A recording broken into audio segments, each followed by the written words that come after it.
Hi friends, welcome to our channel real estate Tirupati PP Reddy. ఇంకొక ప్లాట్తో మేము ముందరకు వచ్చామండి మా ఛానల్ ద్వారా. మా అది ఎక్కడంటే మన ఎయిర్పేట్ వెంకటగిరి రూట్లో ఉంటుంది. హైవేకి ఆనుకొని ఉంటుంది ఈ లేఅవుట్. దీని చుట్టుపక్కల సరౌండింగ్ అంతా కూడా మంచి డెవలప్మెంట్స్ ఉన్నాయి, మంచి డెవలప్మెంట్ ఏరియా అన్నమాట.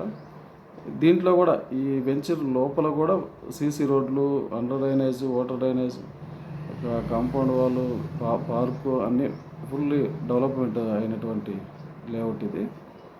విలేజ్కి ఆనుకొని ఉంటుంది. మెయిన్ రోడ్ హైవేకి NH 565కి ఆనుకొని ఉంటుంది. ఇది పక్కనే బెటాలియను, తర్వాత Somany tiles company, Apache shoe company, ఇట్లా అన్ని రకరకాల చుట్టుపక్కల కూడా మంచి డెవలప్మెంట్ ఏరియా అనమాట. దీంట్లో మన ప్లాట్స్ కొన్ని మాత్రమే వేకెంట్స్ ఉన్నాయి. అవి మీరు ఒకసారి ఈ వీడియో ద్వారా మీరు చూడగలరు.